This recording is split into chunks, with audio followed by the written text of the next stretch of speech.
Hello অনেক দিন পরে নতুন একটা ব্লগ নিয়ে চলে এসেছি। আজকে ব্লগটা হতে চলেছে ভীষণই ইন্টারেস্টিং, বিকজ আজকে রথের আগের দিন।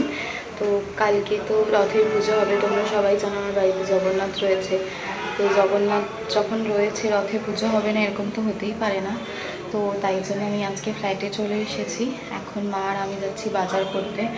বাইরে এখনও বৃষ্টি পড়ছে, তো বৃষ্টি টিষ্টি নিয়ে বাজারে যেতে হবে।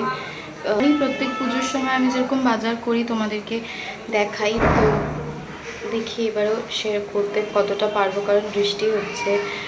সবসময় ক্যামেরা বের করাটা আমি অ্যাকচুয়ালি তো একদম রেগুলার ব্লগার নই, তো অসুবিধাজনক, বাট চেষ্টা করবো তোমাদের সাথে শেয়ার করতে।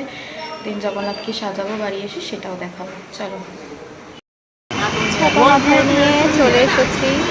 সবার প্রথমেই চলে এসেছি ফুলের দোকানে, কারণ রাত অনেক হয়ে গেছে আর কালকে যেহেতু সবার বাড়িতেই মোটামুটি পুজো হয়, তো ফুলের একটু শর্ট পড়েই, তো ওই জন্য সর্বপ্রথমে ফুলটা তুলে নিতে চলে এসেছি।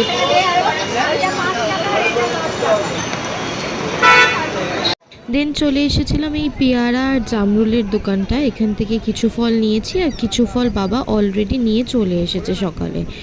তারপর চলে এসেছি মুদিখানার দোকানে, কারণ ঠাকুরকে কিছু ভোগ করে দেওয়ার ইচ্ছা রয়েছে, তাই জন্য একটুখানি চাল, গুঁড়ো দুধ এইসব কিনে নিচ্ছিলাম।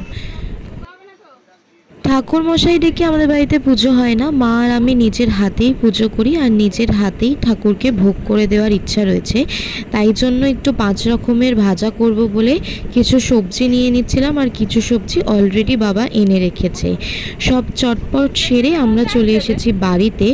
কালকে আবার রয়েছে সন্দেশের অন্নপ্রাশন, তাই সকাল সকাল ভোগ রান্না করে ঠাকুরকে পুজো দিয়ে বেরোবো, তাই আজকেই ঠাকুরকে শৃঙ্গার করে রাখছিলাম।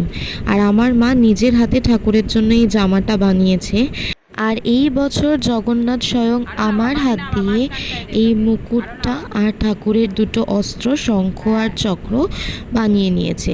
ঠাকুরকে কিছু দেওয়ার ক্ষমতা আমার নেই, সে যখন চাইবে তার জিনিস সে নিজেই করে নেবে।